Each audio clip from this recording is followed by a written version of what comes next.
अध्याय 9। भारत में सिंचाई। भारत में सिंचाई परियोजनाओं को तीन भागों में विभाजित किया गया है। ये है, पहला बृहद सिंचाई परियोजना, दूसरा मध्यम सिंचाई परियोजनाएं एवं तीसरा लघु सिंचाई परियोजना। बृहद सिंचाई परियोजना के अंतर्गत तो वे परियोजनाएं सम्मिलित की जाती हैं जिसके अंतर्गत 10,000 हेक्टेयर से अधिक कृषि योग्य भूमि हो। मध्य सिंचाई परियोजना के अंतर्गत वे परियोजनाएं सम्मिलित की जाती हैं जिसके अंतर्गत 2,000 से 10,000 हेक्टेयर कृषि योग्य भूमि हो।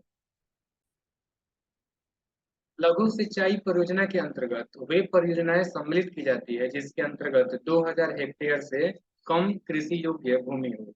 वर्तमान समय में भारत की कुल सिंचित क्षेत्र का 37% बड़ी एवं मध्य सिंचाई परियोजना के अधीन और 63% छोटे सिंचाई परियोजनाओं के अधीन है। विश्व का सर्वाधिक सिंचित क्षेत्र चीन में 21% और भारत में 20.2% है।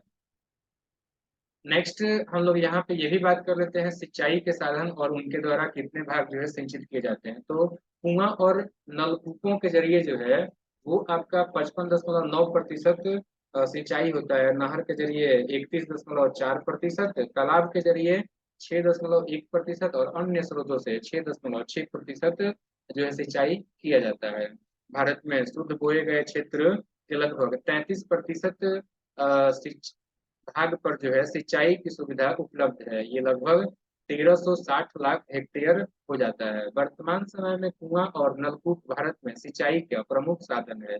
देश में सर्वाधिक नलकूप व पंप सेट तमिलनाडु में 18% वहां पे पाए गए जाते हैं। महाराष्ट्र दूसरे नंबर पे आता है जहां पर कि 15.6% वहां पे नलकूप और पंप सेट लगे हैं। केवल नलकूपों की सर्वाधिक सघनता वाला राज्य उत्तर प्रदेश है। प्रायद्वीपीय भारत में सिंचाई का प्रमुख साधन तालाब है। तालाब द्वारा सर्वाधिक सिंचाई तमिलनाडु राज्य में की जाती है। दमन गंगा सिंचाई परियोजना दमन गंगा नदी पर कार्यरत है। इस परियोजना के तहत बना जलाशय गुजरात के वलसाड़ जिले में स्थापित है। ये गुजरात एवं दादर नगर हवेली की संयुक्त परियोजना है। दमन गंगा नदी महाराष्ट्र एवं गुजरात से बहते हुए अरब सागर में गिरती है। गिरना सिंचाई परियोजना महाराष्ट्र के नासिक जिले में गिरना नदी पर स्थापित की गई है। पंबा सिंचाई परियोजना केरल के पंबा नदी पर स्थित है। टिहरी पनबिजली कॉम्प्लेक्स उत्तराखंड के टिहरी के समीप भागीरथी एवं भिलंगाना नदी पर स्थापित है। यहाँ से सिंचाई, जल आपूर्ति तथा जल विद्युत उत्पादन किया जाता है। इंदिरा गांधी नहर को सतलुज नहर नदी से जो है, एक सेकेंड, इंदिरा गांधी नहर को सतलुज नदी से जल मिलता है। और भारत की सबसे लंबी सिंचाई नहर जो है वह यही इंदिरा गांधी नहर है।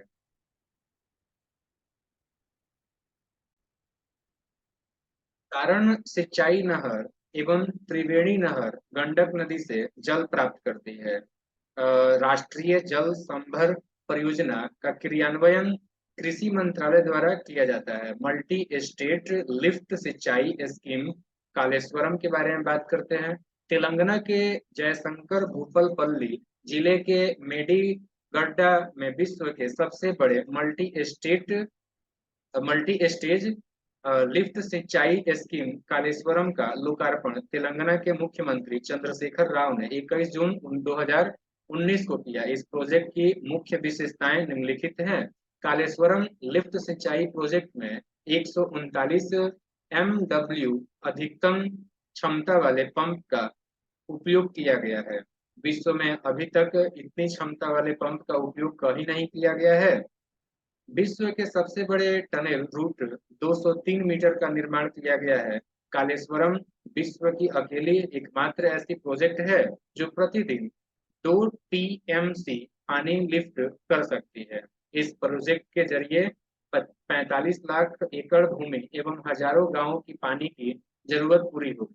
पहली बार ऐसा हुआ है जब गोदावरी नदी का पानी कृषि भूमि को पानी सॉरी पहली बार जो है ऐसा हुआ है कि गोदावरी नदी का पानी जो है वो कृषि भूमि को पानी की सप्लाई के लिए 92 मीटर की ऊंचाई से जो है फेज में लिफ्ट किया गया। जो 618 मीटर ऊंचाई तक है।